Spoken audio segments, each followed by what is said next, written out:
Welcome to the Race for 8 live pregame show here, Dave. I'm David Fink alongside my esteemed and beautiful broadcast partner, David Vincent. Dave, today's day 3 here at the Simple Green U.S. Open at the Fountain Valley Los Caballeros Sports Village here in beautiful, sunny Southern California.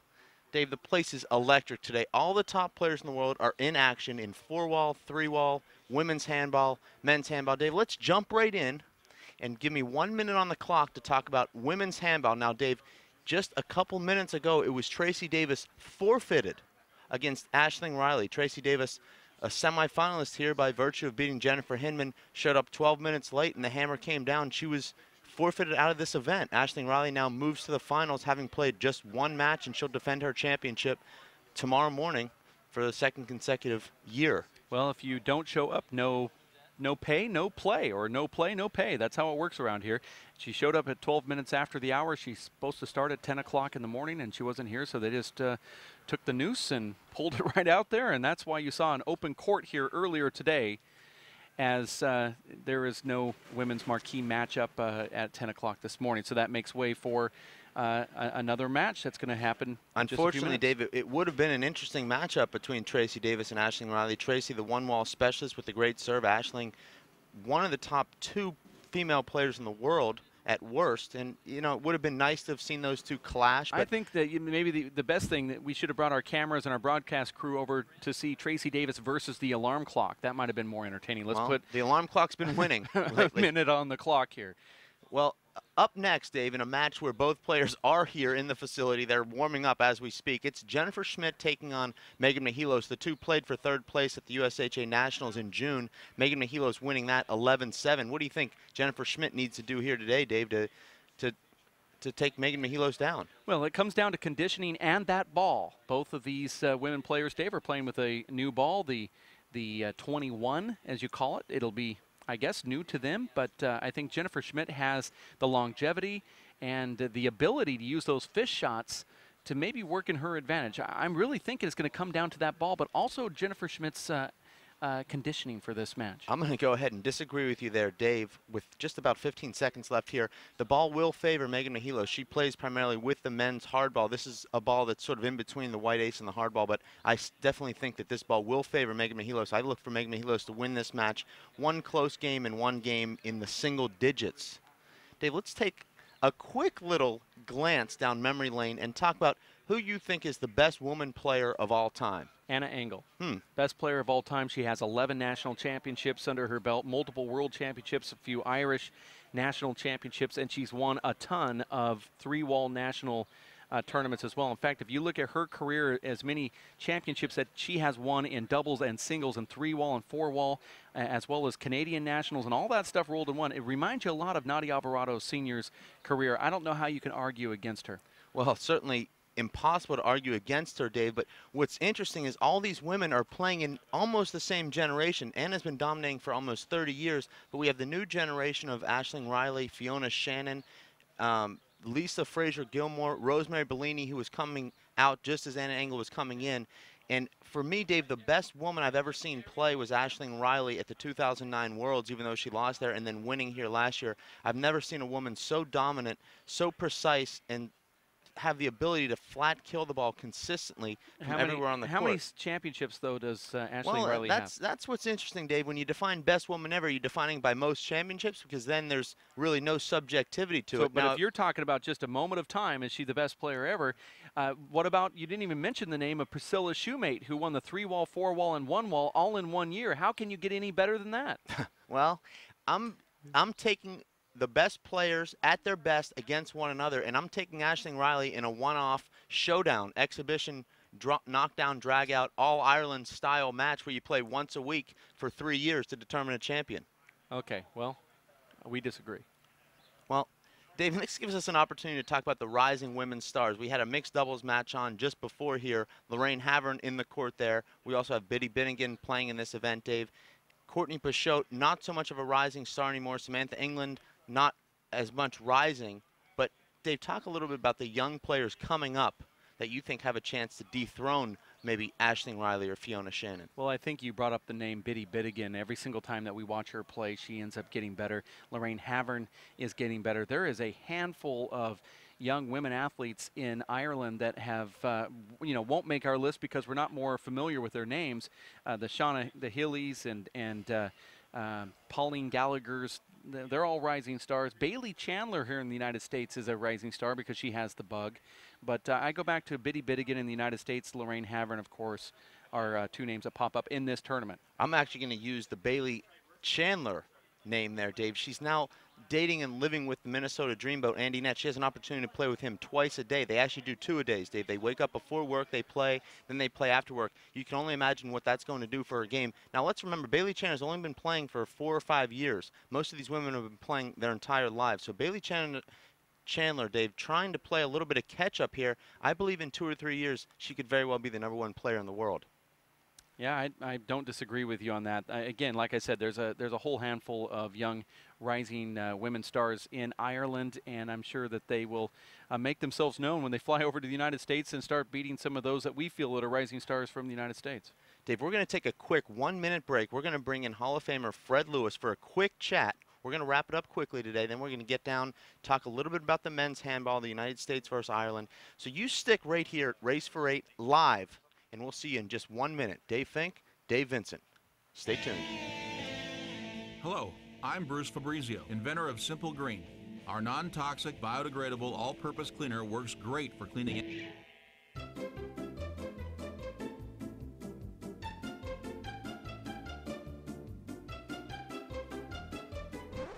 Thank you.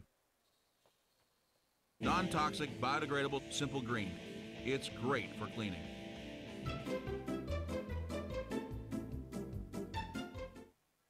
Working and working out takes a lot of energy. That's why I drink Zenergy. Feeling fantastic and looking good has never been easier. Science, extreme science for your active lifestyle. Hello, I'm Bruce Fabrizio, inventor of Simple Green, the finest non-toxic cleaner in the world. For more than 35 years, I have worked to establish truth in labeling laws. Many products misrepresent their safety and efficacy. I am so certain you will find that Simple Green does everything the label states safely, that if you're not 100% satisfied, I will refund your purchase. For more information, go to simplegreen.com.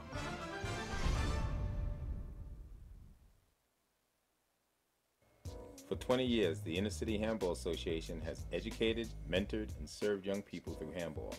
Young people that participate in the Inner City Handball Association programs have a high graduation rate from high school and continue on to college. Inner City Handball teens are good athletes, good students, and good ambassadors for the sport of handball. We need your help to continue our work. Inner City Handball Association is a registered 501c3 tax-exempt charity. Please donate today. Thank you.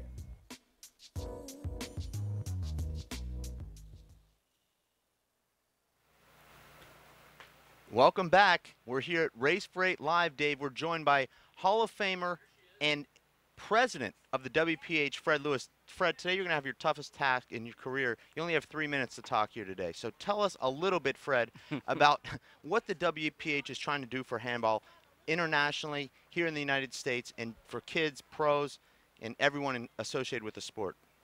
Well, our primary thrust, of course, is this webcast, and we find that this is one of the primary ways of promoting handball to the masses. In other words, everybody's got a computer today, and this is a way that we can showcase the very best players in the game: small ball, men, women, big ball, et cetera, et cetera.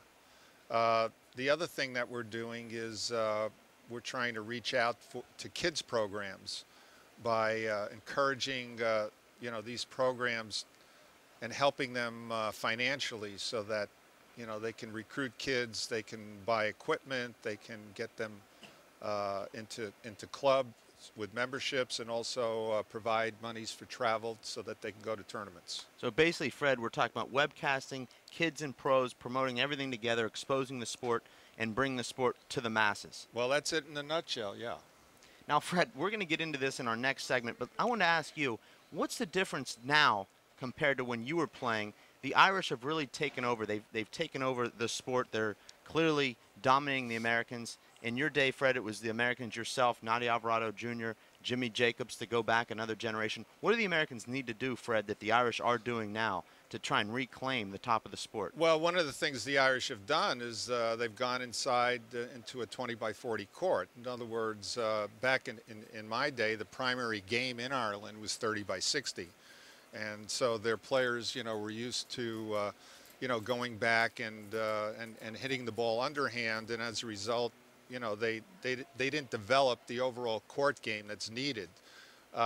Since 20-by-40 has become more popular in Ireland, the players obviously have had a chance to play, and with Paul Brady on, they've developed the good all-around game, and as a result, they're great athletes. They're in great condition, and they've been able to come over here and dominate the American players. Fred, I want to congratulate you. You're the first special guest on Race for It Live that's been asked to join us in our next segment as we run down our topics here. And we're going to wrap this up quickly because right behind us, we've got the second women's semifinal upcoming. Dave? Yeah, we have 5 minutes before the semifinals between Mehilos and Jennifer Schmitt comes up right around the corner. United States versus Irish. Was that the question that you asked Fred Lewis earlier? I think Fred answered that pretty well for us, and that's why he's been extended. So let's go ahead and put another minute or so on the clock here and talk about the Buzzsaw versus LT Gray. We're talking about Robbie McCarthy and Nadia Alvarado Jr. You were unable to watch the matches on the live broadcast when you were back at your high-profile job in Tucson, Arizona. Now you're here locally. You haven't seen Robbie McCarthy play for quite some time, but what is going on with Nadia Alvarado? He's still he's an aging veteran, but he's still able to perform well. Well, in speaking with Nadi and speaking with his dad, Nadi's kept himself in good shape. He had some injuries in the past that, he's been able to overcome. And I think primarily due to the fact that the WPH has gone out and organized a pro tour, where we've got 8 stops scheduled for this year and other events, I think it's given Nadi motivation, to come back and get back to the level that he was at, a couple of years ago. Obviously, he still has the talent, and I think that's the primary reason. We're going to watch that match coming up a little later on today, the upper bracket semifinal for the men's pro. As we move over to a person that's dear to your heart, let's put just 1 minute on the clock here. Luis Moreno versus Charlie Shanks. You've seen both of these players play recently. Luis Moreno seems to be more focused, and now he's in the semifinals. Well, I think, Luis went through something that a lot of top players go through, where he's questioning his dedication to the game, for different reasons that I don't want to get into. But, the fact is that he's turned it around, and he's got enthusiasm. He's got his mental energy back, where he's actually gone out and started to train. He and I had a conversation a couple of weeks ago because I just didn't, feel like he was playing up to his potential. And, I didn't have an opportunity to watch him in Idaho, but obviously, he's made some adjustments. The mere fact that he's been able to come back from being down by big scores against some of the top players in the world tells me that he still has that championship attitude inside of him, not giving up and just going for it. And, he was able to come back and win some very close matches. Only put 30 seconds on the clock here as we discuss some very quick ones here. Best crowd that you can recall in your pro career, Fred Lewis. Best crowd, make it quick. That's tough. I would say Vegas, 1975-76. Dave Fink. Los Caballeros, 2010. Simple Green U.S. Open. Jake Plummer, 2011, 2 weeks ago, circa 2 weeks ago. Another 30 seconds on the clock. Let's talk about the best hair in handball. Who has it? Fred Lewis. Fire. Dave Vincent. You like that? I love your hair. Fink? Come on, let's go for the trifecta. I'll Dave go for Chapman. Okay. Sorry. That was good. I like that. I'm going Vince Munoz circa 1992. This was actually present day. Oh, so present that day. answer does not count. Present day, Sean Clark, Ireland. 30 seconds. Match point is going to happen right now as we go live onto the court and flip it over. Fred, you stay in the booth. You've been watching Race for 8 live. Let's go to Mehilos and Jennifer Schmitt on the opening point right here as we go courtside. Fred, thanks for stopping into the studio here as we now go into the women's semifinals. That is a first serve and point for Mehilos. 0 serves 1 now. Short. We are now on the court for the Simple Green U.S. Open of Handball. 1 agrees. Second serve. Fred Lewis, it was nice having you come into the booth. Boy, you know, that picture really looks good. That looks great. Best picture I've seen. I don't think Fred's going anywhere here, Dave. He's sticking around, which might mean you need to go out into the gallery, Mr. Fink. I was just out in the gallery, Dave, about 15 minutes ago. There is not one seat available. Now, certainly I do have my press credentials with me, Dave. That opens a lot of doors. It almost seems like you're unable to get out there with that press credentials when they're... What match are you talking about? This one. Oh, okay. Packed. Point. Mehilos looking for a screen call there.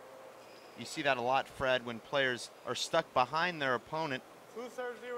And they lose sight of it for just a split second, Fred. And well, you know, that's a judgment call on the referee's part. You know, Point. basically as a referee, you want to see the person, you know, try to anticipate and make an attempt. And if they don't do it, then, you know, it becomes questionable whether it was a hinder. Now, Fred, while we have you here, I'd like to talk a little bit about sort of the new age of reffing. I know that the WPH has a reffing seminar coming up for all the top players, trying to teach them to become top referees as well. Fred, what are your top 3 suggestions for any referee out there, Fred, because it's such an important job, and we'll see it come up today, Fred, a number of times. The referee really can be crucial. We don't want to say that he determines the outcome of the match, but the referee certainly can have an impact on the match. Well, I think there's a couple things. You know, the number one issue in terms of calling a match is the hinder call. In other words, when to call the hinder and when to let the play develop. Because basically, you know, what you're trying to do is give the offensive player an opportunity to make the shot. All right, and so, you know, you've got 3 types of referees. You got a referee who, you know, he'll call every single hinder in the book just because it looks like it's a hinder and the offensive player, you know, can't see the ball or whatever. Then you've got the other type of referee that'll never call a hinder. Okay, they'll just let everything go. And so neither one is correct. The correct thing to do is you've got to, as a referee, you've got to watch the offensive player and see whether that player is struggling. If the player is struggling and is hindered, then you make the call. If the offensive player is not struggling, then you let the play develop and don't take the shot away. I was actually looking for the Cliff Notes version there, Fred, but thank you for the encyclopedic version. It was certainly insightful. Now here on the court, it's Jennifer Schmitt off quickly to a 4-0 lead. This timeout, Fred, gives us an opportunity to sort of wrap up this referee discussion. So points number 2 and 3 real quickly. Well, I think point number 2 is the referee's authority. It's very important that the referee establishes himself or herself as the authority on the court. And so as the authority, the referee has to be thoroughly knowledgeable in the rules, number 1. And then number 2, a good referee will basically stay out of it and not make him or herself the focus of attention. In other words, the attention should always be on the players. But then again, okay, you got to stick by the rules. And so the main thing is not to, you know, to give players opportunities if they disagree with the call, to let off a little steam, but not go too far and become disrespectful or abusive. Well, I think we've talked about that privately a number of times, Fred. The referee really should not be confrontational with the player. You know, you let the player, if he's upset with a call, state his reasoning, as long as he's not cussing or embarrassing anyone. And then from there, you know, the referee just calls the score and tries to get the match back on track. Now, Fred, we now have the use of instant replay for every single call here in the court. Some referees are happy to use it and others don't want to use it at all. What kind of rule should be implemented that's fair so that the instant replay can be used to actually improve the quality of the game? Well, again, I think there's a happy medium. In other words, you don't want to you don't want to be interrupting the game for large amounts of time, because you got to think of the spectators. They're very important. So, just like with football or whatever, you have a maximum number of challenges that you can have during any particular game, and you stick with it. Now, Fred, I just want to jump in here. Score is 8-0 with Jennifer Schmitt just completely now 9-0, dominating Megan Mehilos. Now, in the pregame show, I predicted Jennifer would defeat Megan because of this ball. And Megan just being completely dominated here. And Fred, we didn't see Megan Mehilos lose a women's match for about 3 years. And you start to develop that mystique, and players start to actually feel like they can't beat you. Now, having watched Megan Mehilos lose so badly last year to Aisling Riley here in this event, she also lost in the 3-wall nationals last year, a couple weeks before the event. Players start to sense that vulnerability, and then all of a sudden the mystique sort of rubs off, and players like Jenny Schmitt feel like they've got a chance to win. Well, what I see in this match so far is Megan's not doing a good job defensively. She's hitting too many balls straight down the middle of the court, and she's setting Jenny up, and Jenny's just, dropping balls in the corner or hitting pass shots. So she's got to do a better job defensively and keep the ball off the back wall and angle it into the corners.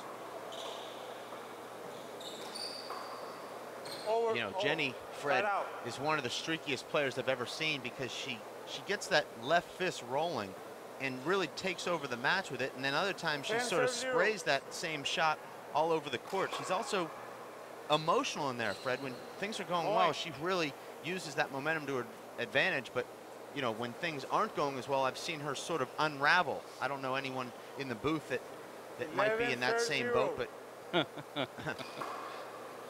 could Megan put together a little bit of a run here and sort of start to crack that momentum of Jenny Schmitt? Well, Megan's got to start moving her feet a little bit better and keeping her eye on the ball. I've noticed, she missed a couple of shots down low where she picked her head up, and it just seems like she's a little nervous right now. She's got to get rid of the jitters and start playing her game. Now, Fred, let me ask you. Yesterday in the quarterfinals, it was Megan Mehilos beating Biddy Binnigan 21-6, 21-0. Really not challenged at all in that match. Jenny Schmitt defeated Lorraine Havern of Ireland 21-12, 21-17. A close match. Jenny really feels like she's in the tournament now. She was challenged, she was pushed. How much does that help Jenny as compared to Megan, who sort of just had a walkthrough yesterday? Well, I agree. It's very helpful to play a fairly tough match right off the bat. I don't know how many tournaments the women play a year, but playing in a tournament is a lot different than playing in practice. You got to focus. You got to change your whole mental outlook. So sometimes it takes a game or so, a good tough game, to get you into that mode. Well, Fred, these women are so skilled that they can't really play the other women in their clubs.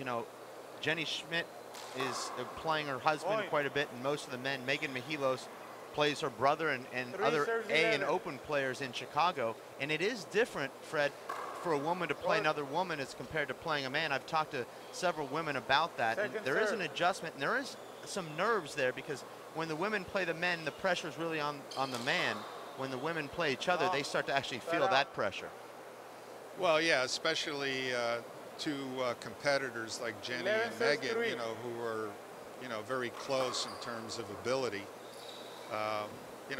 Pressure is something that's self-induced.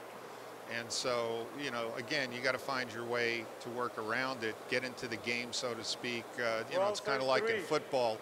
Until you get hit a couple of times, you got the jitters, but once you get hit, you start to relax and play your game. But then again, if you get hit too many times, then you have the permanent jitters. I think that's my problem in tournaments these days, Fred, as we watch Jenny continue to enjoy this huge lead. The score here is 12 to actually make that 4-12. Megan Mehilos serving. Referee is Luis Cordova. This is game number 1 of the women's upper bracket. Make that bottom bracket semifinals between Megan Mehilos and Jennifer Schmitt. And think about Jennifer, she's won championships before. She's won a lot of tournaments. And she's no slouch. She has really one of the best fish shots in all of the game. She knows how to play handball, Fred.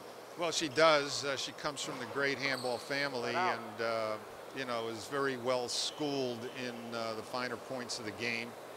You know, playing with her brothers and also with her older sister, Allison. It's really in her blood, Fred. She's grown up around the sport and played it her entire life with some of the best coaching in the sport of handball.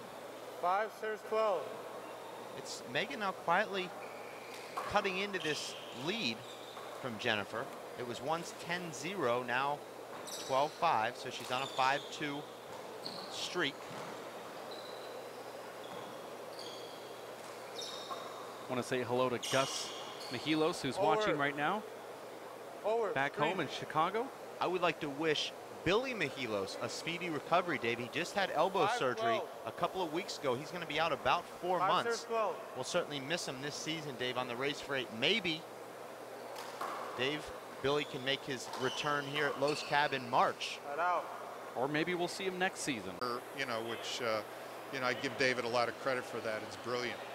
You're watching the Simple Green U.S. Open of Handball live here from Los Caballeros Sports Village, Fountain Valley, California. You're listening to the sounds of Fred Lewis, Hall of Famer with the United States Handball Association and president of the WPH, as well as the president of the Yes to Kids Foundation. Doing a lot of handball stuff in your post-handball career, Fred. And some would say that it's a full-time job outside of your regular job.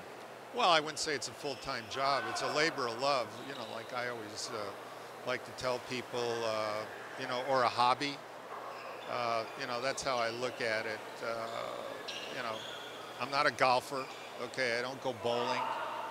And so, you know, this is stuff that I love to do, and you know, I like helping you guys out because you guys do a great job, and you know, anything that I can do to push the game forward. I mean, that's basically you know, a mantra.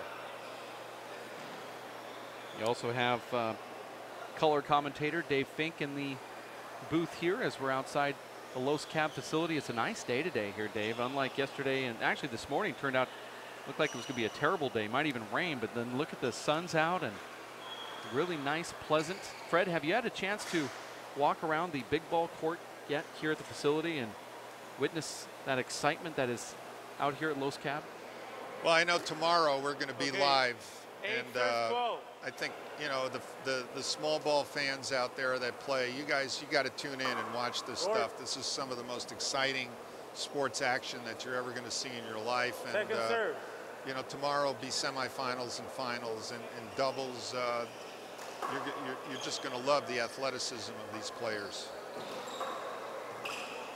We're back into the action here with Megan Mehilos in the red shirt and Jennifer Schmitt wearing the yellow. Megan now on a 9-2 run after being down 10-0.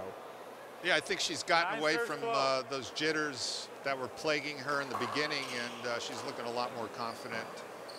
And I like the fact she changed the serve up. And she says, I didn't see a I'll tell you guys, I played in this court in a mixed doubles exhibition match before this match. The walls are soaking wet. Every ball that hits the sidewall is sliding, and we weren't hitting the ball nearly as hard as you'll see the players hitting the ball. I'm surprised the tournament organizers would let you guys in there and play that fun match on a very special day like this, thinking that you guys could actually make it more wet. I'm very surprised. Well, I can see your point there, Dave, but from the very first shot we hit, every ball hit the sidewall. So maybe you like guys, it was ice. 4 people in there playing and sweating might have helped it. That silence means it was actually, that I won the argument. It was actually requested by our webcast viewers. They were robbed of a match when Tracy Davis was forfeited. They woke up, they tuned in, they planned their day to watch handball at 10 a.m. Pacific time, and they got a full match of handball with the #1 seed here in this event, Lorraine Havern, Wally Amaro, one of the top one-wall big ball players, and some scrub announcer. filled out the foursome. The #1 seed being Aisling Riley. Let's watch this play develop, and Jennifer Schmitt out of the server's box now. Well, it looks to me like both players are having problems with the back wall. They're way in front of the ball, reaching back for it, not getting back deep enough in the court. Wow, that's a beautiful shot right there. Took a little off, used that side wall. Now she's serving, Jennifer is, at 12-9. 12 serves 9. Point.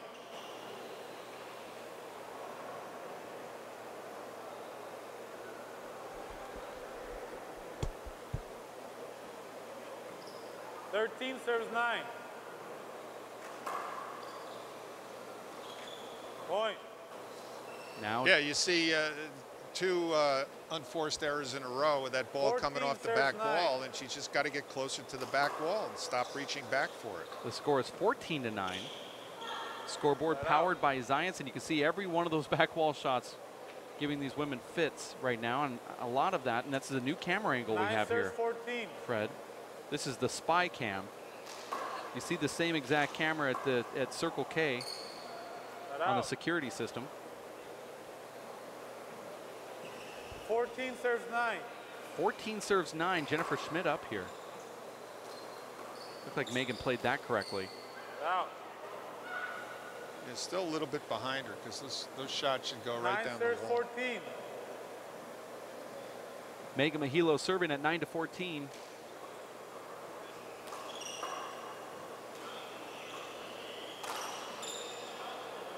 Point.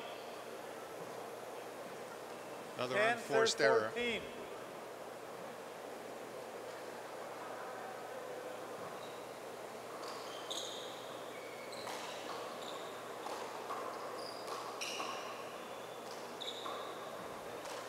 Great camera work here.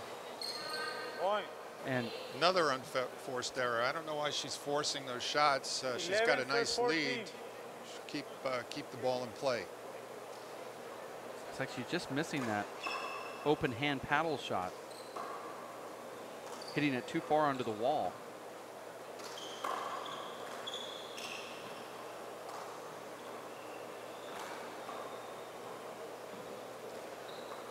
Out. Now, Dave Fink told me, Fred, that last night when you came in, that you guys talked handball for like 5 straight hours, and I know that you probably didn't get much sleep last night. No, it was only about 2 hours. Who was the best women's player that you ever saw play? That was one of our topics in our pregame talk show. I said Anna Engel. Dave Fink is going with Aisling Riley, who I totally believe is one of the best I've ever seen, but she just hasn't had the career yet to make that statement. What do you think? 11. Well, I'm going with Priscilla Kogin. All right. His last name is now Schmitt. When she was playing, she was the most dominant player of her era. Tremendous power, both hands. Won 1-wall, 3-wall, and 4-wall in the same year.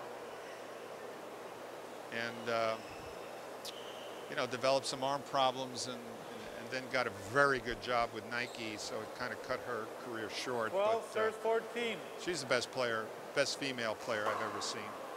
Score here is 12-14. Megan Mehilos is now edging closer to Jennifer Schmitt. Over.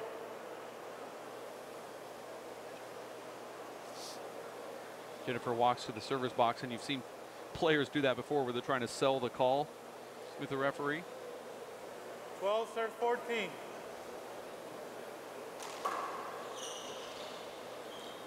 That's a much better serve.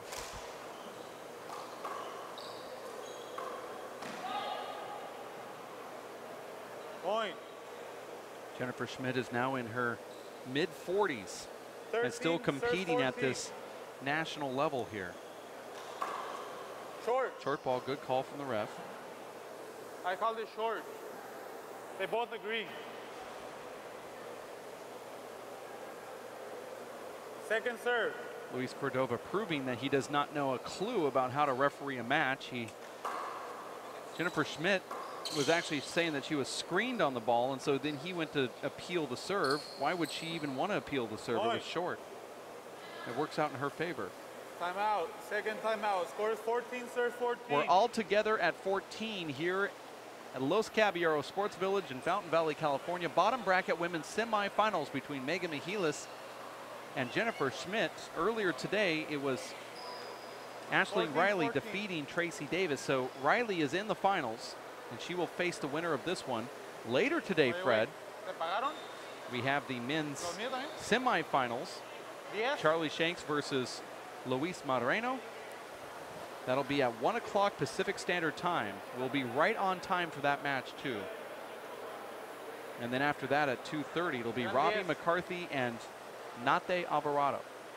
Now you have been unable to watch Robbie McCarthy play this weekend. This is a new kid, Fred. He's got like 4 levels that he can tap into, and we have been unable to actually see him play in that top pro level yet. He has not had to push. He made Sean Lenning look ridiculous yesterday. Well, I haven't seen Robbie play. I don't know. It's got to be 6 years now. I know that he took some time off, and now he seems to be back and rejuvenated. My sources in Ireland tell me that they think he's a lock to win this tournament. He's been playing so well. Well, he's my lock, but then he's playing against your protege, 14 serves 14. potentially Luis Moreno, if Luis can get past Charlie Shanks. And of course, Robbie has to get past Nadia Alvarado, and that's not easy to do because second serve.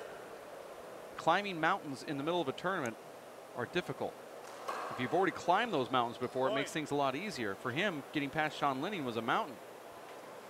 15 serves 14. Now he has to climb another one just to get to the finals. Well, he made that mountain look like a molehill, Dave Vincent. Just looked like 14. you stepped over it. It looked like you did too much climbing. Megan Mehilos is now outscoring, or has outscored Jennifer Schmitt 16-4 in the last half of this first game. That's a nice run. 14 serves 16. Yeah, but that was an unforced error at a very crucial point where she could have continued. She may have been able to run this game out, but now she's given Jenny life. We'll see what happens. It's incredible, Fred, just how crucial one mistake can be at the wrong time. It can change the momentum of an entire match, even in an entire tournament. 15 serves Well, absolutely. 16. And, the thing that's mind-boggling is when, I see top players take shots for granted and don't move their feet and get in the proper position.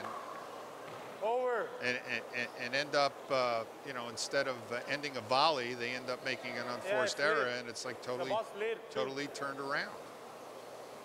So, that's mental toughness, You'll never see Paul Brady 16. doing that. Point. Well, you'd see him do it if he can get challenged by somebody. When he was challenged by Luis Moreno, you saw Paul Brady lose his mental toughness. Nobody's challenging him, so we don't know how tough he is. That's a good point, Dave. Thank you. 17 serves 16. Fred, what suggestions do you have today when the ball starts sliding? Because it will slide every time it touches the sidewall at some point today. And how will these players be able to play through those kind of conditions? Well, one thing they need to do after this match is over, they need to go in there and thoroughly wipe down those courts with dry towels and do, as good as they can, job that they can do. Great camera angle right there. Megan is just fooled on any ball that hits the side wall. That area, Fred, from about the foot fault line to about a foot behind the restraining line on the side wall is about a foot high, is just soaking wet. Every ball that hits it takes off. There hasn't been a true bounce. Score here is 17-17. Jenny went up by 1. Now Megan gets that point back. And they look really fooled on any ball going around the revolving door. Let's not forget, Dave, that no one is used to this ball because no one saw this ball before the event started. So everyone's trying to adjust. Both these ladies have played just one match with it. Well, that's a good point, Dave. And You have one. hopefully this is the start of a new era in women's handball, where the top women players will have an opportunity to play 18-17. with the hard ball on a consistent basis. 18 serve 17. Well, they were able to get into the court with a hard ball with this tournament, Fred, and Second serve. I know it took a lot of doing, and looks like the women are happy about that. That's what allowed Megan Mehilos to even enter the tournament. She wasn't coming until they changed the ball. We could see her in the finals. Well, I will say, guys, that this ball is sort of a hybrid between Point. the hard ball, the red ace or the Echelon blue ball, and the white ace ball. It's Last 3 grams timeout. lighter Score than is 19, the serving standard 17. ball, so it is softer, it's spongier, and it plays just like you'd expect a ball to play in between the white ace and the hard ball. Score here is 19-17 on the Zions scoreboard.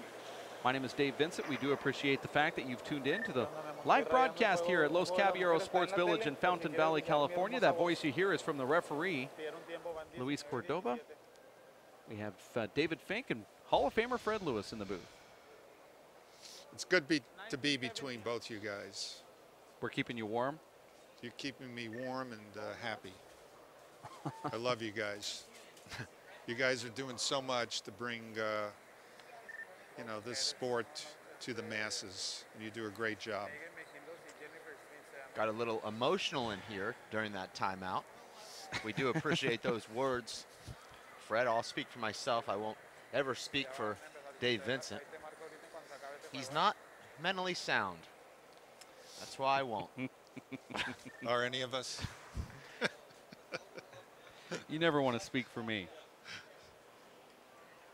Want to thank First Star Sports, where you can dress just like the pros and up your game at firststarsports.com/WPH. They're helping us with this live feed.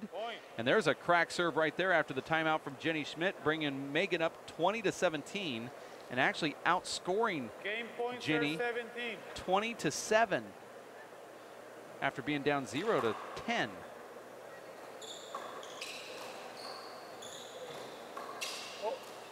Referee said it. You let it go. That's one of those plays that we've talked about a lot. Player crossing the path of the ball. Well, you know, that's what we're talking about. 17 You know, serve 20. it's a hinder at what point? You want to call the hinder when you see the offensive player struggling, then it's a hinder. Is that not unavoidable, Fred? I mean, the player is clearly moving across the path of the ball to gain a better position in the court. 20 serve 17. Kind of a judgment call. You know, you I've got to never look seen at it called, but certainly you'd have to think it falls under the guidelines of an avoidable. It might be a judgment call, but I've never seen a judge call it. Out. It's a side out here with Jenny Schmitt serving now. You have to think it'll be 17 difficult serve for 20. Jenny Schmitt to regroup should she lose this game after building a 10-0 lead. Well, she got 3 quick points a couple innings back, and there's one right there. Now remember, she was down 14-17, Jenny Schmitt was, and she came back to go ahead. 18 serve 20. This is what's been confusing these women right there, is that serve. And if Jennifer Schmitt can stay on that serve and force Megan to have to come and fly that somehow. That's a beautiful Z serve. Takes a lot of arm strength to hit that Z serve all the way back into that back left corner. See, Megan was confused there. This is going to be a huge setup for Megan Mehilos. And she's unable to convert. And now what are we at? 20-20 with Jennifer Schmitt and a chance to take the first game. She's changing the serve. Hard to believe, Dave, that Megan whiffed that left-handed setup. I think you have to use as many walls as you can here. This ball is... Here's another big setup for Megan. And what kind of shot was that, Fred? I mean, she's playing it safe because she's unsure. And she gets a good break as that ball just squelches into that back left corner and dies. And now it's Megan Mehilos, after 20. Game point, serves 20. really playing See what she does with overly the serve. safe, I believe. Went to the right. Got a setup. Beautiful Point. kill. That was actually a flat kill to end the game. So the last 2 points for Megan Mehilos, a crack serve and a flat kill. And she takes game number 1 after trailing 10-0, 21-20. Dave, we're going to take a quick break here. Come back for game number 2 after we watch this beautiful replay. Textbook shot. Fred, it's been truly an honor having you in the booth. We may see you again here throughout the weekend. We may see you in the second game. Who knows? Whatever you want, guys, I'm available. Okay, we're going to take a quick break. We'll be back in just a bit. For Fred Lewis and David Fink, I'm Dave Vincent. We'll be back at racefor8.com. Stick with us. Hello, I'm Bruce Fabrizio, inventor of Simple Green. Our non-toxic, biodegradable, all-purpose cleaner works great for cleaning it.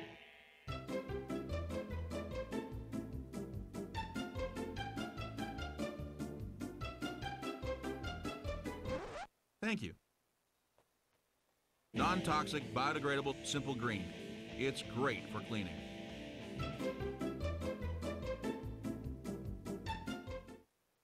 Working and working out takes a lot of energy. That's why I drink Zenergy. Feeling fantastic and looking good has never been easier.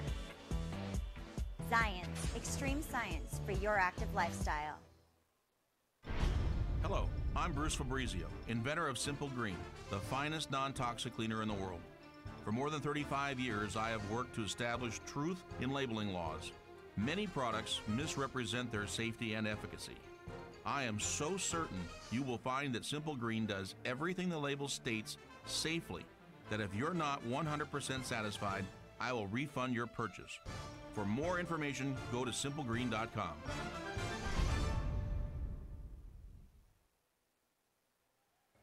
For 20 years, the Inner City Handball Association has educated, mentored, and served young people through handball. Young people that participate in the Inner City Handball Association programs have a high graduation rate from high school and continue on to college.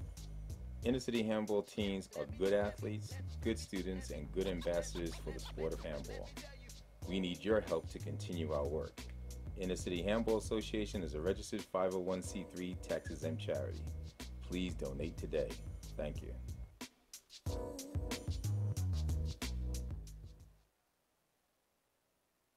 I'm Bruce Fabrizio, inventor of Simple Green, the finest non-toxic cleaner in the world. For more than 35 years, I've worked to establish truth in labeling laws and have verified my product's safety credentials. For more information, visit us at simplegreen.com. Working and working out takes a lot of energy. That's why I drink Zenergy.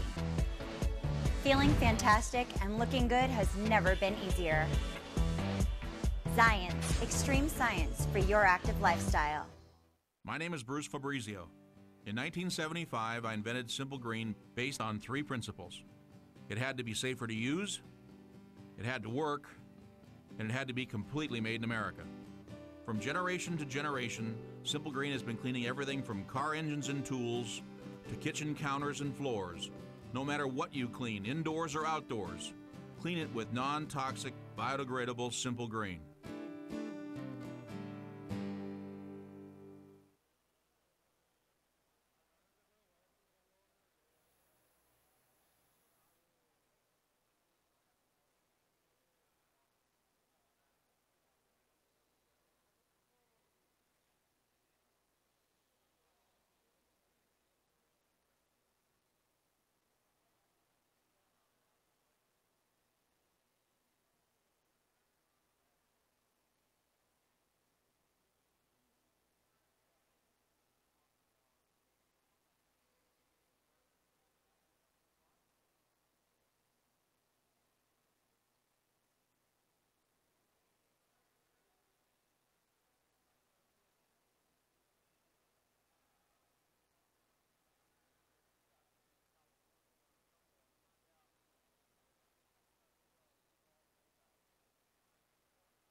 Jennifer, time in.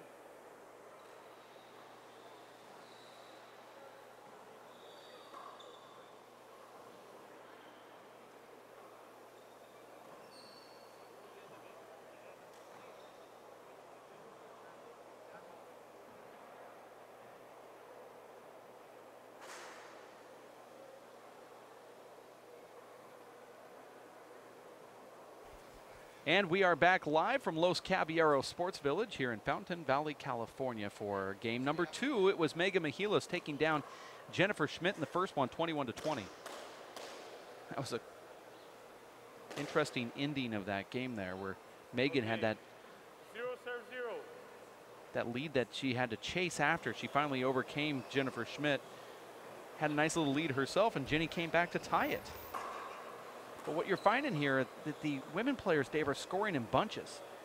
They'll get 3 or 4 points in a row, and then the opponent will get in and score 3 or 4 points. Or 10 points in a row was the case to 0-0-0. start the last game. But we see that in the men's game as well, Dave. Let's not forget it was Andy Nett trailing 16-1 yesterday. He came back to tie the score of 20.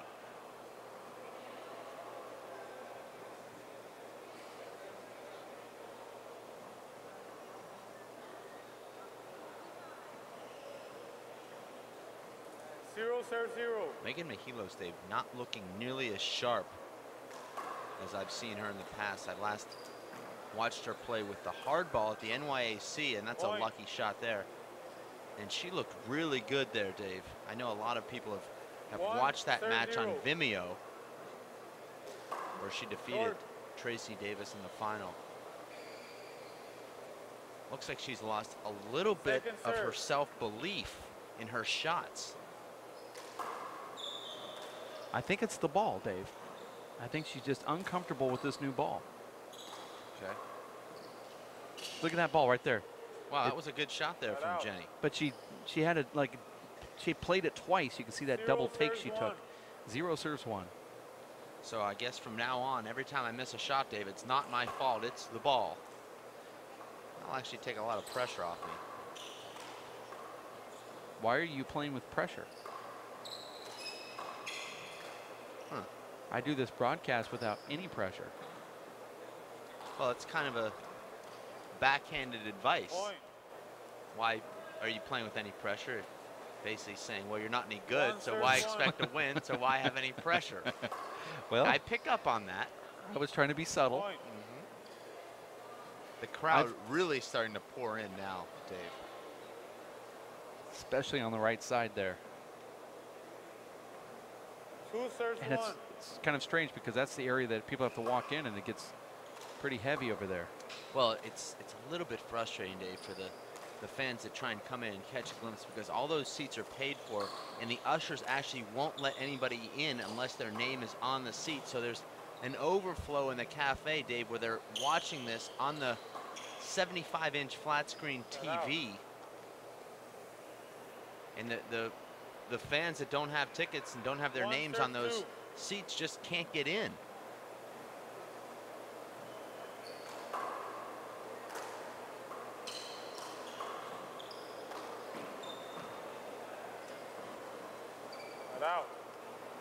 And you see Megan really misplaying that back wall shot. Needed to move about 2 feet farther back towards the back wall.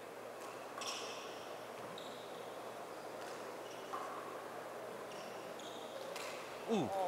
And that ball hitting Megan right in the eye, knocking her glasses off. That's why goggles are mandatory. Let's take a look at that on the replay. I'd rather not, actually. I actually do. I'll be turning away. I'm not sadistic like yourself, Dave. If you're squeamish at home, don't like watching people get hit square in the eye with a handball. Well, if you're squeamish at home, this is not the... Well, I couldn't help myself. Okay, 2 serves 1.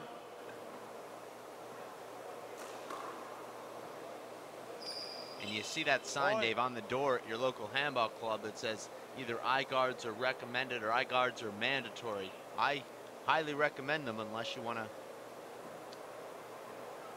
have some glass in one of your eyes.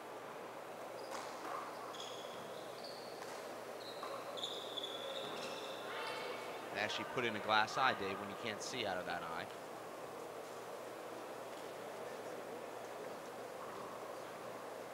One serves 3. One serves 3 here. Second game, Megan Mehilos wins the first one, 21-20. She is the reigning finalist of the U.S. Open. In fact, one half of that final from last year is already the same one that we have this year as well as last year. And I don't really know what I'm trying to say, but I do. If Megan wins this game, it'll be a repeat of last year's final. And we are already guaranteed, Dave, to not have a repeat of the men's final. Both guys eliminated in the quarterfinals from last year's final. 3 serves 3.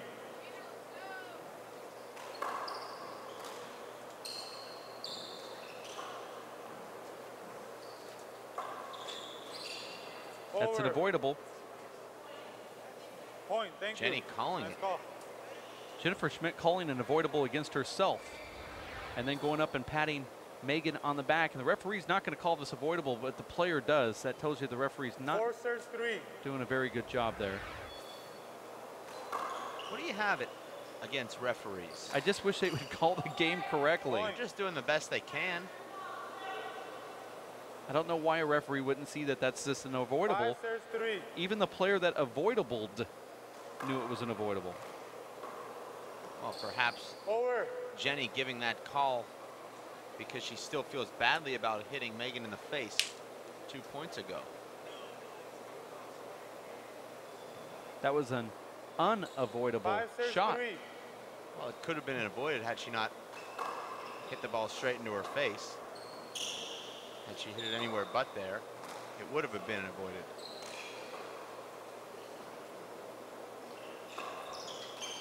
Oh, beautiful shot from Megan Mehilos. Definitely the best shot of the match thus far.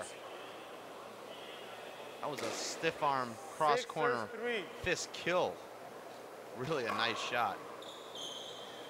And Megan now Point. with a beautiful natural down the right, hugs the right wall. 7 serves 3. And now it's Megan starting to feel it in the server's box, Dave, and she's looking a lot more aggressive here early in this second game.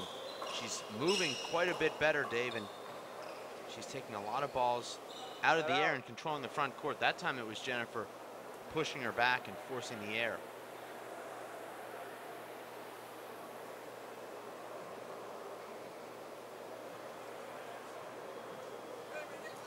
Three serves 7.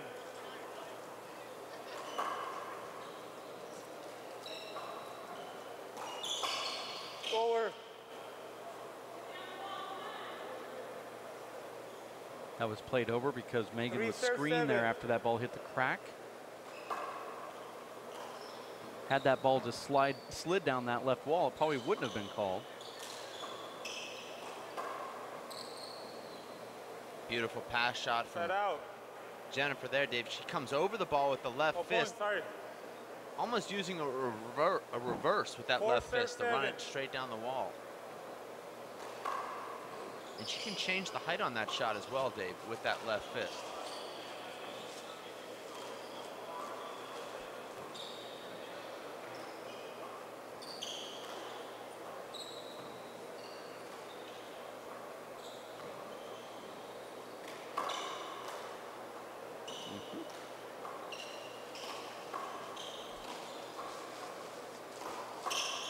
Over. Dave Vincent receiving a gift here in the Was it webcast booth. contact? Just don't leave it unattended, and I mean for a I split thought second because you- it'll be did gone. She hit you? Did she hit you? What? I thought she could get it if she hit you. 4 serves 7. They're replaying that shot because Megan made contact with Jennifer. Not a good call. That was a horrible call. This may actually fire up Jennifer Schmitt here, Dave. We saw Jennifer between games, Dave, so relaxed after blowing a 10-0 lead and losing 21-20. I thought a little bit too relaxed, personally. Over. Oh, that ball just slid on that wall. So frustrating when you're in a long rally like that and it ends. Well, that would have been a big setup, but that's the area I'm talking about there, Dave, between the foot fault line and about a foot behind that dotted line, the restraining line. The side wall from about the floor to 1 or 2 feet high is just very slippery. And I agree with Fred Lewis, Dave. They will need to go into that court between games and really wipe down the sidewall. Let's look to see where this ball hit on the sidewall. And I think as you're watching it. Oh, that first ball actually checked up really quick. Well, that's the problem. It's so inconsistent on those sidewalls. Now let's watch this. Yeah, just about 2.5 feet high there, Dave, and you could see.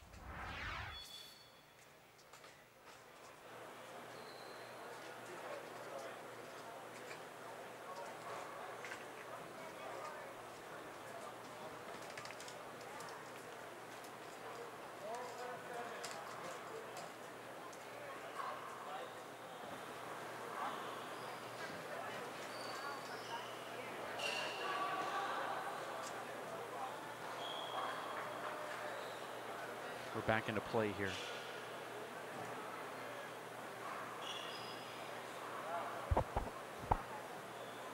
Nice corner kill from Megan, and that's what Megan does so well when she's playing her best, Dave, is using those corners, both the right and left corner, to kill the ball with her right hand. We're unable to hear the referee say 7-4. Nice shot there from Jennifer. Beautiful shot. We've seen that so many times, Dave, and it never gets old. It's just a beautiful shot to watch. Referee's microphone needs to be turned up. We have the court sounds, so we can kind of hear him. You're watching the Simple Green U.S. Open of Handball game number 2. Megan Mehilos wins the first one 21-20. Up here 7-4. And we will get that sound back from the referee. And you see Jennifer just wearing Megan out with that left fist. You know, Dave, boxers have a great left hook or an uppercut. Jennifer Schmitt has that left fist that she can dominate nearly every rally using.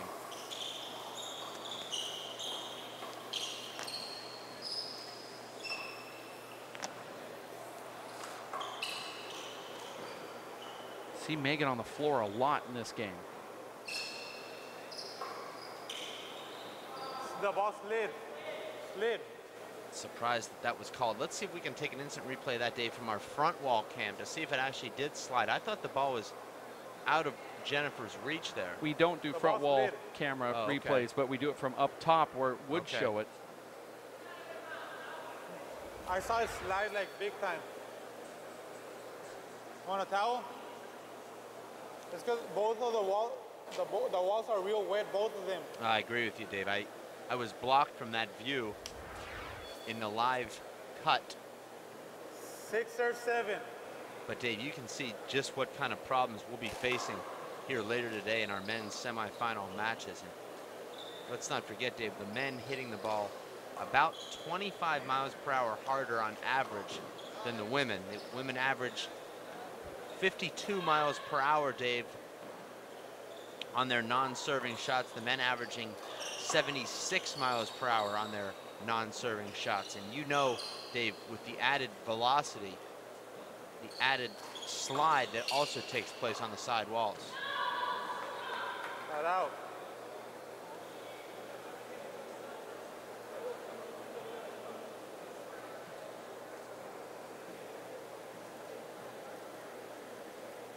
Listen for the score here. 7 serve 6. It's still a close one, Dave.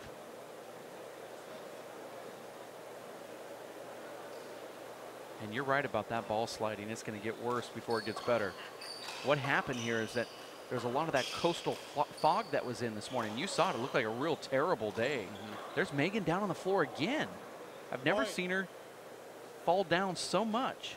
And it's all on balls that are behind her. She's falling backwards. Anyway, this coastal fog was in, and now it burned out. But that fog worked its way into the courts. That precipitation now on the walls, and now the sun is out, and it's really warm out here against those walls. creating havoc inside this court. You're right, Dave. That was my first thought when I woke up this morning at about 6:30 a.m. to prepare for this match, was that low-hanging fog, Dave, and you could feel the condensation, Dave, that would be 10 serving 6.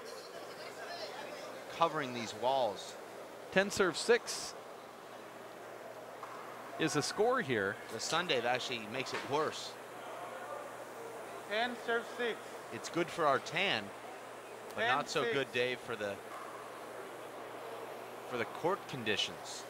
Jennifer Schmitt was up 10-0 in the first game.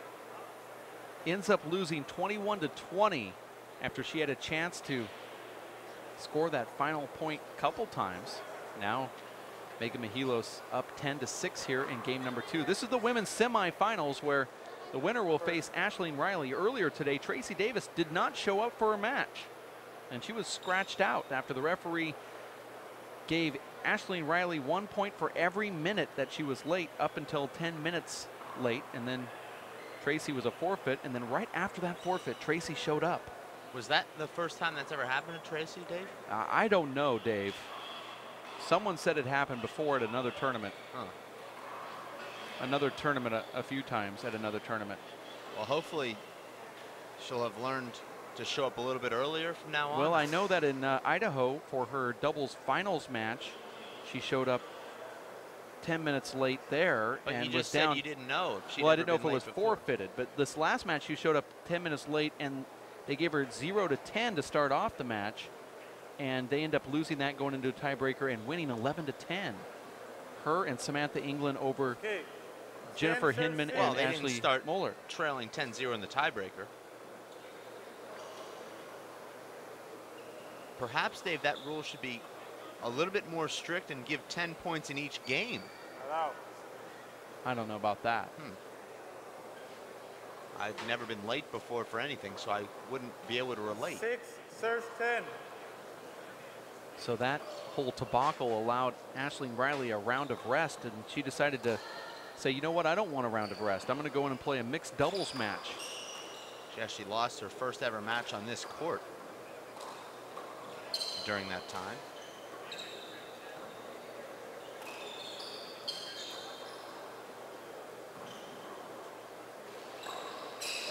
Nice get there from Megan. I like how the referee. Hold it. That's a point. Excuse me? That's a point for her. If your glasses fall off, it's a point. Oh, that's a good call, actually. That's true. That's what I was told yesterday. That's true. Yep. Luis Cordova is correct. If your glasses come off, it's an automatic. Falls off, it's a point. If it happens again, Dave, you're forfeit out of the tournament. Is that true? That's true. That's what I've read. Okay, over then. No, it's not over. Our referee makes the right call. And now it's been changed. 6-10 then, it's over.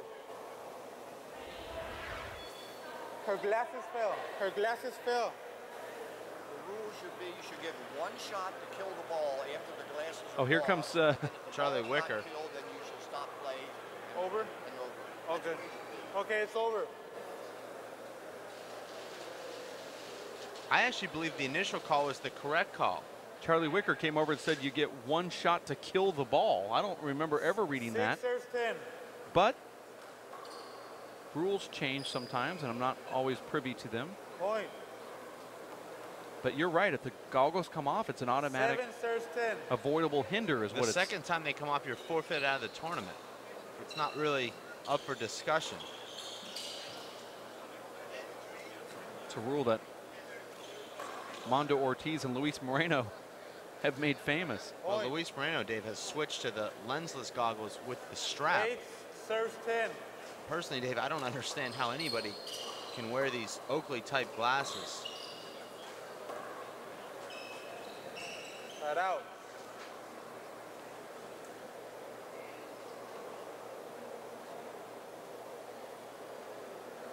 We will get our rule book out and serves 8.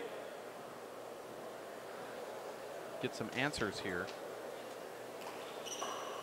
I recall that rule just being the goggles falling off your face. Well, I think what Megan was saying, Dave, was that since they fell off while she fell, that made it acceptable, but that's actually not true. Unless you're hit in the face with the ball and they come off that way, it's just a point. 9 serves 10.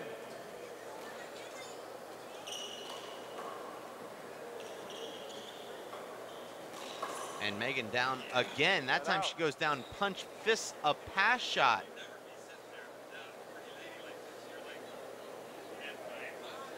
Ten serves 9.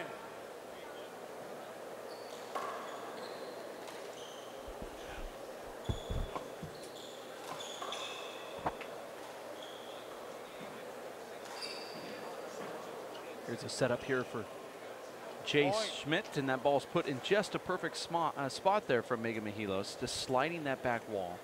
Now 11-9. This one's close. Megan wins the first one, 21-20. Short. Second serve.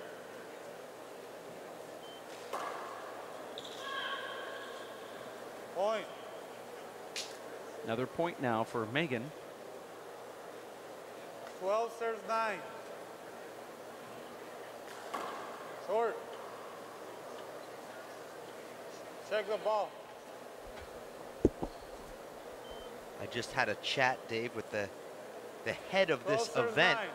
If the goggles fall off, Dave, and they're not accompanied by a strap, it's an automatic technical. The second time it happens, you're forfeited out of the tournament. So the wrong call was made. Megan Mehilos should have been assessed a technical point, and if it happens again, she should be forfeited out of the event. Now you're going to go up and tell young Luis Cordova this during the middle of this.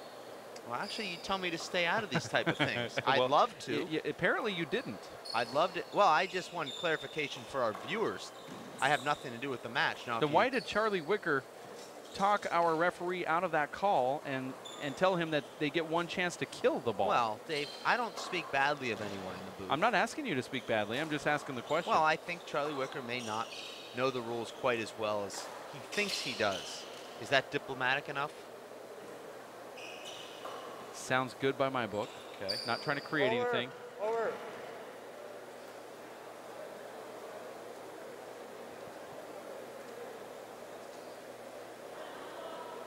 Not trying to create any strife. Just pointing it out. This is the women's semifinals here. 9 serves 12.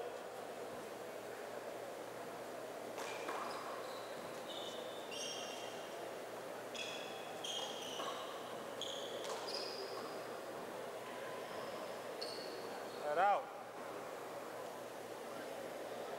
Okay, the rule book actually states, 12 as we look at the score here, 12-9, failure to wear appropriate protective eyewear properly will result in a technical, and the player will be charged a timeout to secure eyewear. The second violation in the same match will result in a forfeit.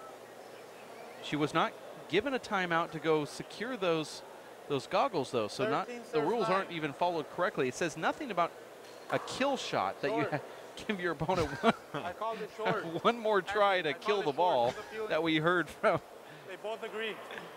So what the player should do is take their shot with the other player sans eye guards, and if they happen to hit that shot and knock their eye out, that's okay because they were going for their kill shot.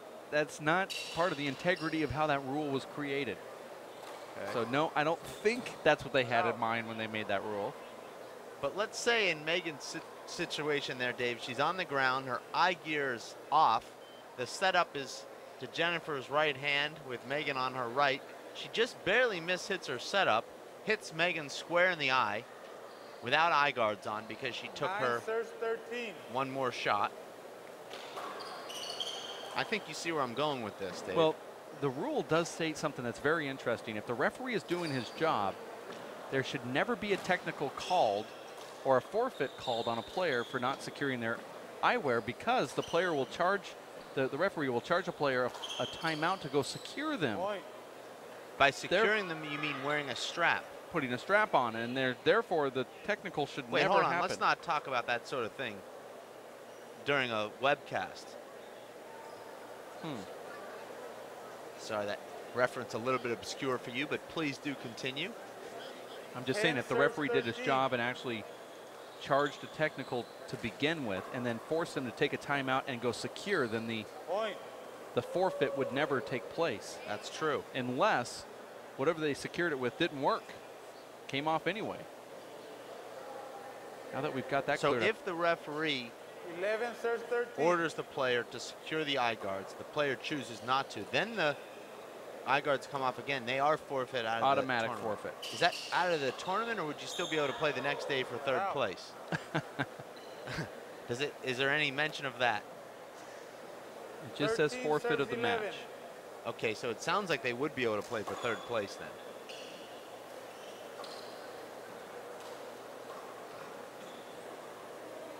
Point.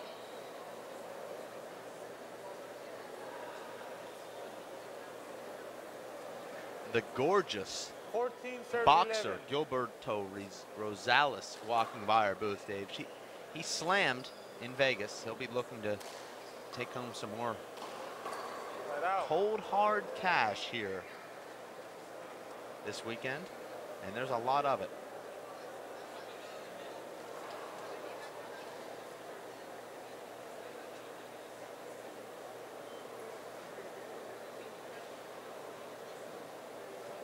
Serves 14.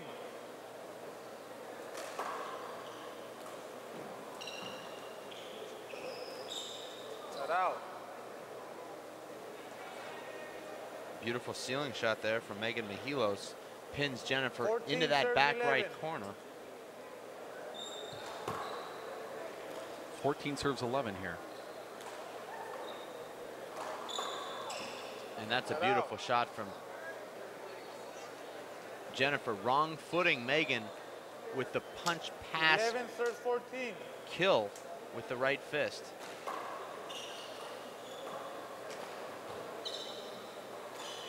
And you see Jennifer's footwork a little bit off. We'll take an instant replay of that last rally. Jennifer running in for Megan's return. She ran in with her shoulders facing the front wall. All she could do was scoop the ball. And look at this here, Dave. Instead of turning sideways, she's facing the front wall. The only shot she has is the underhand scoop. And that should have been caught a hinder and was. Jennifer is really breathing hard right now. This is a lot closer than a lot of people thought. This match here between Jennifer and Megan. Jennifer Schmitt losing 21-20 in the first game, only down by 3 here. Big setup for Megan Mehilos, and she just doesn't seem comfortable at all with this ball off the back wall, Dave.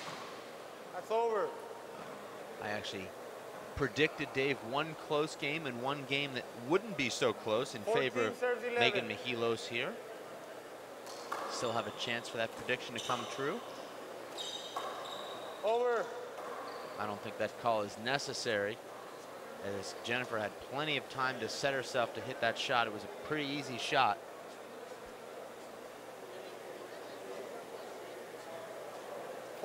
Serves 11.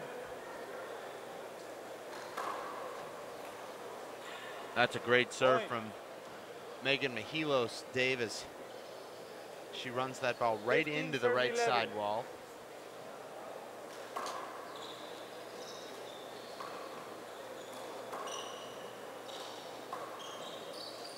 That ball looked like a slid, maybe. Beautiful 2-wall shot there from Jennifer, kept alive by Megan. Here's a setup. Jennifer is so smooth. She hits this, looks like effortless shots. Jennifer also so exhausted right now, Dave. You can see it in her legs. Well, she's giving herself the full 10 seconds here. Second timeout. Score 16, serving 11. And believe me, Dave, she is completely exhausted in there right now. I know you don't know the feeling. Well, I was peeling an orange the other day, and I got completely exhausted. You're watching the Simple Green U.S. Open of Handball. This is the women's semifinals of the bottom bracket between Jennifer Schmitt and Megan Mehilos. Earlier on, it was Megan winning 21-20, up now 16-11. In game number 2, Ashleen Riley wins her match over Tracy Davis, so it'll be a Riley and looks like Mehilos rematch from last year's final here at Simple Green U.S. Open. What were the scores of that Riley defeat over Davis? 0-0. Wow. Actually, a forfeit. Oh.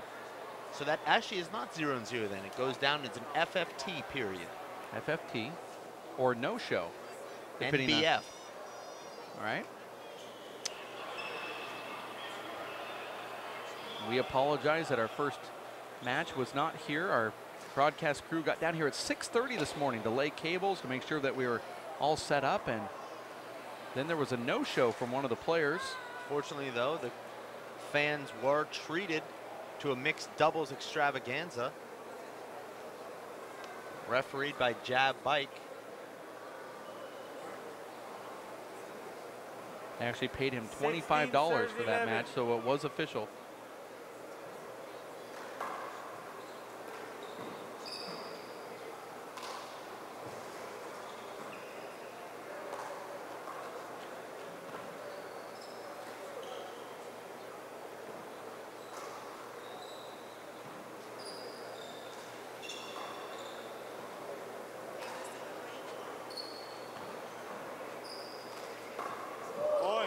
Beautiful shot there from Megan.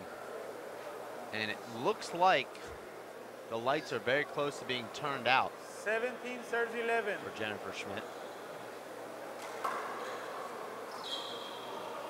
Just does not have the legs late in this second game. 18 serves 11. 18 serves 11 here. Looks like Megan Mehilos is going to be put into that final versus Aisling Riley tomorrow. And more importantly, Dave, you are now 0 for 1 in your predictions in day 3. I'm actually 2-0. I predicted a Tracy Davis forfeit and also a Megan Mehilos win, and that's true. 19 serves 11. 8 a.m. final tomorrow between Aisling Riley and what looks like Megan Mehilos, unless something severe happens here. Maybe her goggles fall off at 20-11, and match point, serves 11. What would happen there if her goggles fell off at 20-11? Well, then we'd see Jenny Schmitt in the final if the rules were enforced. But since the steps were not taken, Dave, after her goggles fell off the first time, the forfeit would not be able to be enforced. And we're all about forfeits here. We root for them. According to Charlie Wicker, he said that you allow the other player to have a chance to kill the ball after the goggles come off. Well, he was wrong. And Megan Mehilos takes down Jennifer Schmitt. Both of these women look a little tired. 21-20 first game, second game 21-11. We have the men's semifinals coming up next at 1 o'clock. That's going to be in 22 minutes. Luis Moreno and Charlie Shanks will be back for Dave Fink and earlier Fred Lewis. My name is Dave Vincent. You stick close here at racefor8.com. Hello, I'm Bruce Fabrizio, inventor of Simple Green. Our non-toxic, biodegradable, all-purpose cleaner works great for cleaning it.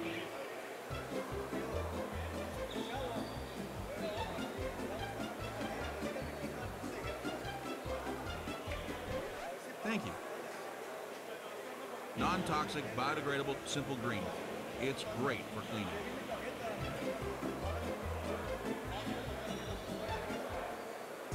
Working and working out takes a lot of energy. That's why I drink Zenergy. Feeling fantastic and looking good has never been easier. Science, extreme science for your active lifestyle.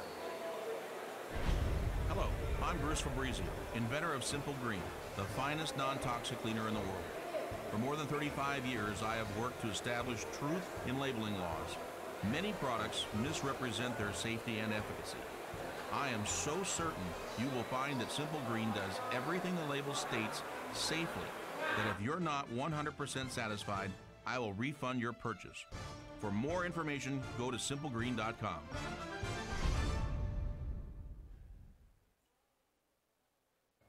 For 20 years, the Inner City Handball Association has educated, mentored, and served young people through handball.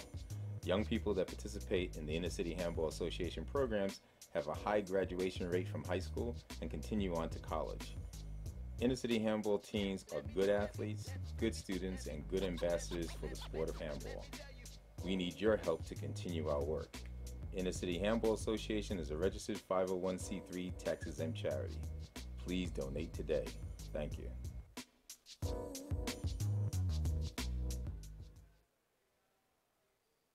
I'm Bruce Fabrizio, inventor of Simple Green, the finest non-toxic cleaner in the world. For more than 35 years, I've worked to establish truth in labeling laws and have verified my product's safety credentials. For more information, visit us at simplegreen.com.